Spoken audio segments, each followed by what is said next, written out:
सरल श्रीमद् भगवद गीता। गीता चिंतन और बोध। लेखक रामचंद्र जोरवर, दार्शनिक सिद्ध साधक। अध्याय 15 पुरुषोत्तम योग। कुल श्लोक 20। भाग 63। श्लोक 12 से 15 तक प्रभु के स्वरूप का प्रभाव के साथ वर्णन है। श्लोक 12 अध्याय 15।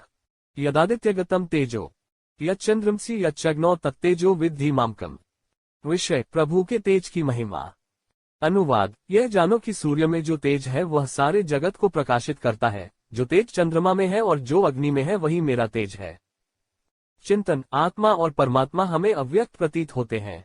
हम आसानी से उस पर विश्वास नहीं करते क्योंकि वह दिखाई नहीं देता।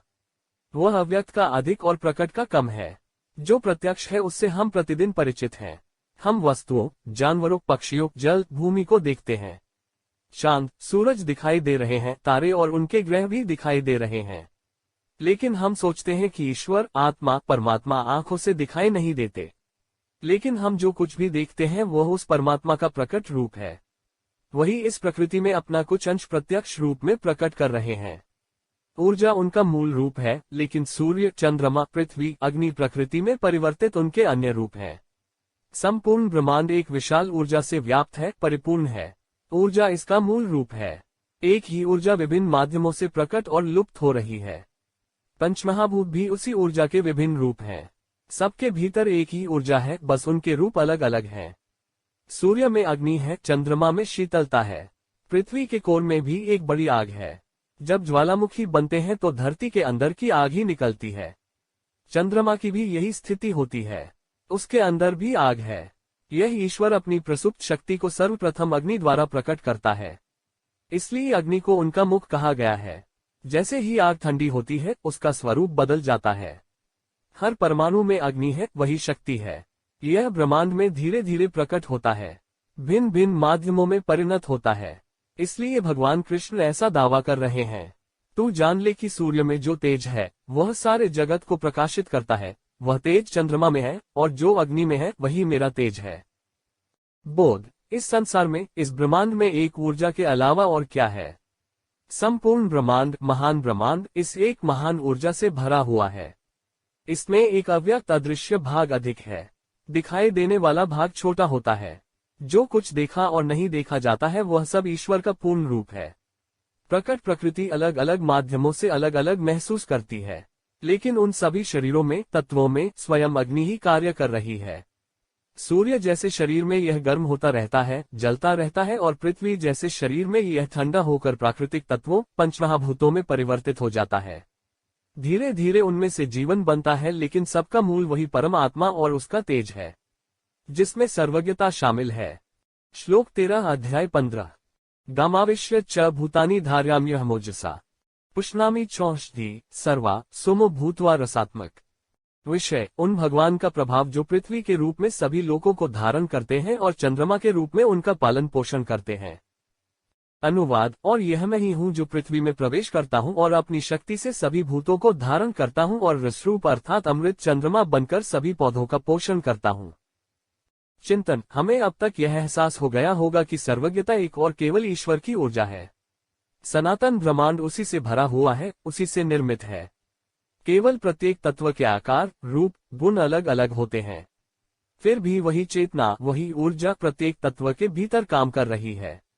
इसी से हमें यह स्वीकार करना होगा कि सनातन जगत परमपिता परमात्मा का ही एक रूप है। वह अकेला ही यहाँ एकमात्र सत्य है, काम कर रहा है।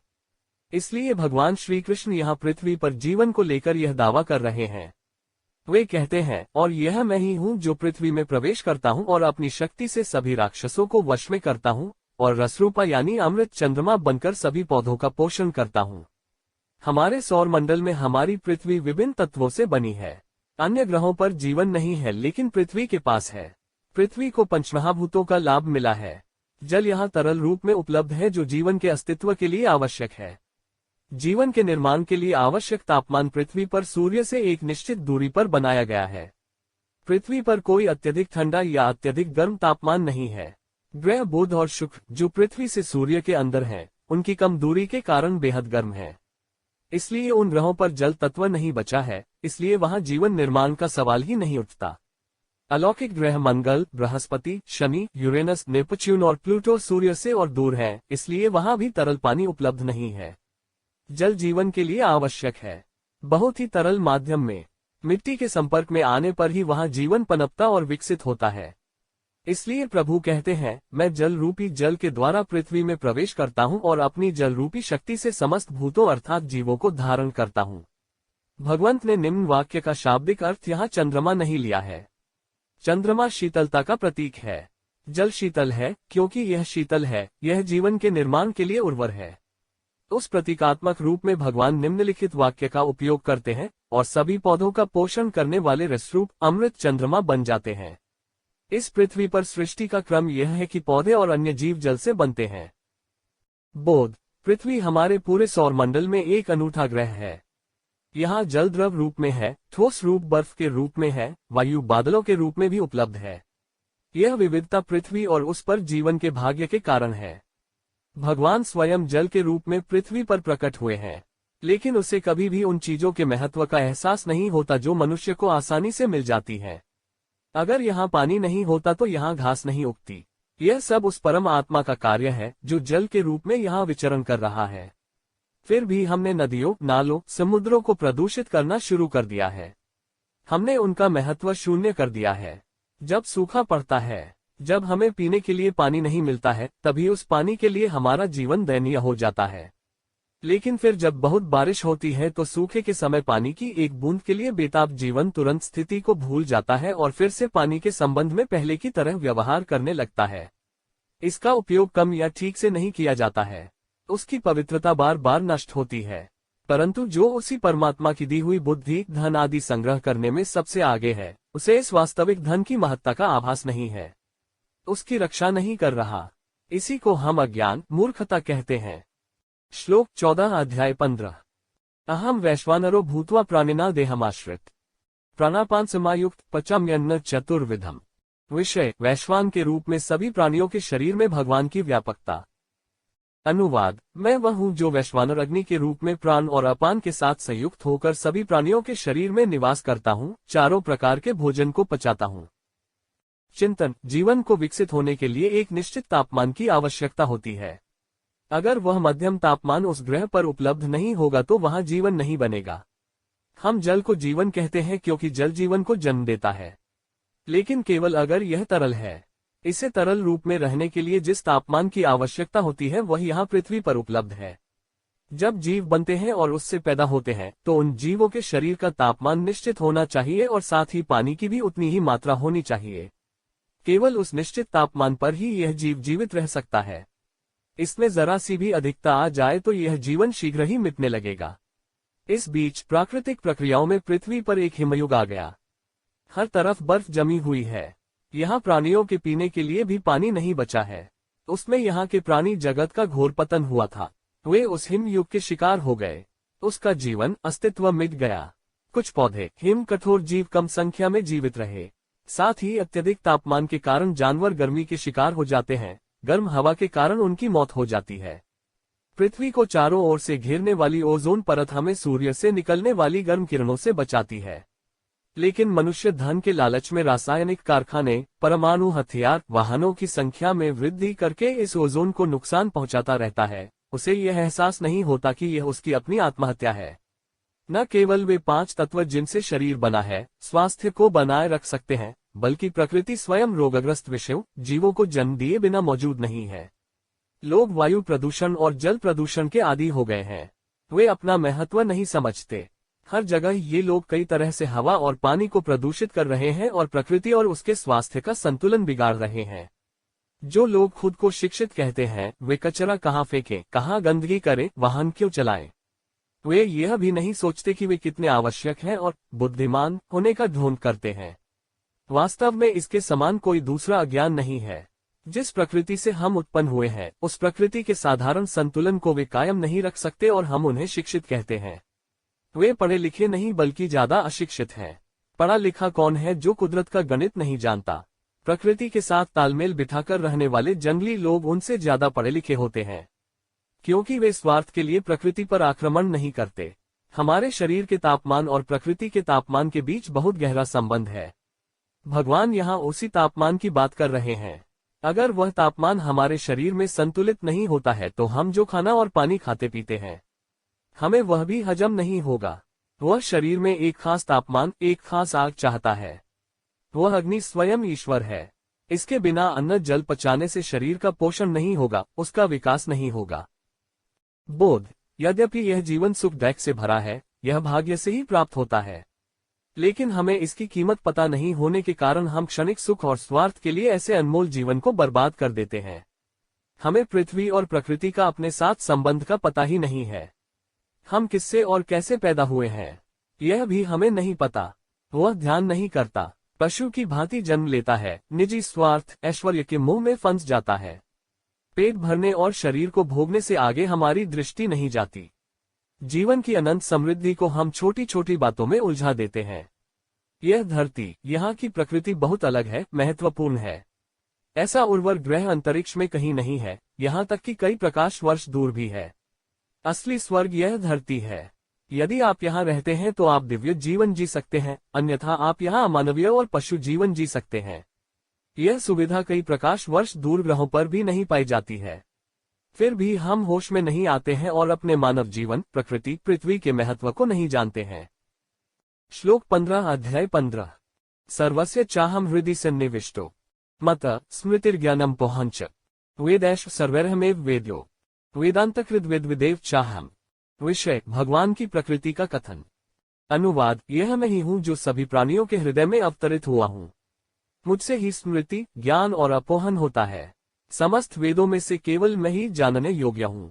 साथ ही मैं वेदांत का कर्ता और वेदों का ज्ञाता भी हूँ। चिंतन, सभी प्राणियों के दिल और दिमाग में एक ही भगवान परमपिता है। वह वहीं का रहने वाला है, इसलिए उसे कहीं और देखने की जरूरत नहीं है। हम हमेशा उस परमात्मा को बाहर खोजने की कोशिश करते हैं, क्योंकि हम नहीं जानते कि यह हमारे अपने दिल के अंदर है। क्योंकि सारी दुनिया में हम खोजते हैं, लेकिन दिल में हम उसे खोजने में नाकाम रहते हैं। हम उनसे मिलने की उम्मीद में कई मंदिरों में जाते रहते हैं, अनेक तीर्थ स्थलों की यात्रा करते हैं, वहां से भी हम खाली हाथ लौट आते हैं। हालांकि हमें इस बात का एहसास नहीं है कि वह हमारी अपनी छाया की तरह हमारे साथ है। कभी कभी हमें अपनी परछाई भी दिखाई देती है, पर हृदय में रहकर जो हमारे जीवन को चलाता है, गति देता है, बुद्धि देता है, ज्ञान देता है, स्मृति देता है, अन्न जल पचाता है, भस्म करता है अर्थात शंकाओं का समाधान करता है, हमारे मन में उठता है, हम देखते हैं कि भगवान हमारे भीतर उतर रहे हैं।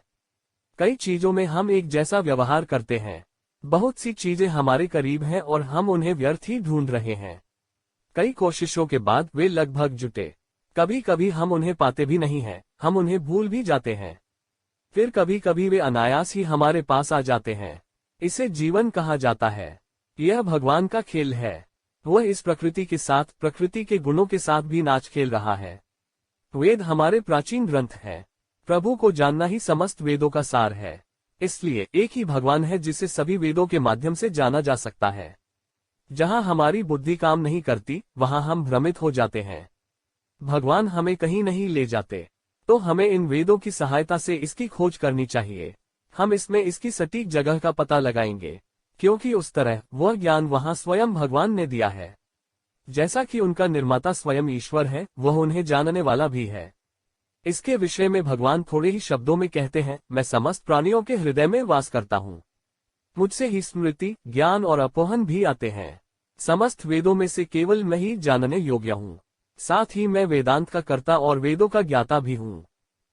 बोध, हमें विश्वास है कि ईश्वर है, ईश्वर का अस्तित्व है, लेकिन हम नहीं जानते कि वह कहाँ है और कैसे है।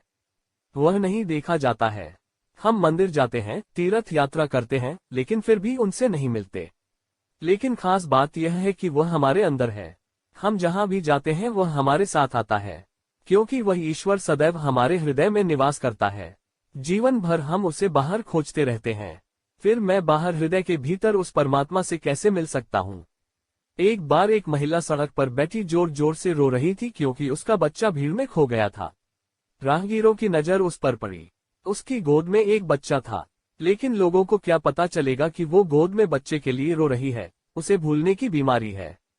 भीड़ में से एक आदमी को शक हुआ और उसने औरत से पूछा, क्या तुम गोद में बच्चे के लिए तो नहीं रो रही हो? उसने बच्चे को गोद में देखा और रोना बंद कर दिया। वह उस बच्चे को लेकर हंसने लगी।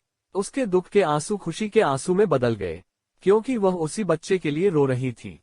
एक पल के लिए वह किसी कारणवश विस्मृत हो गई थी। हमारे साथ भी ऐसा ही होता है। हम भी जीवन भर इस तरह की भूलने की बीमारी से पीड़ित रहते हैं। हम बाहर ईश्वर को खोजते रहते हैं, लेकिन हम दिल में जाने की जहमत नहीं उठाते, वहां तलाशने की अक्ल नहीं है। इसलिए ईश्वर को जानने वाले वेदों का मार्गदर्शन लेकर उस ईश्वर को खोजना चाहिए। आप निश्चित रूप से उन्हें उसी स्थान पर पाएंगे। अब तक हमने 15वें अध्याय के श्लोक नाम 12 से 15 तक प्रभु के स्वरूप के विषय को प्रभाव से समझाया। श्री कृष्णार्पणमस्तु।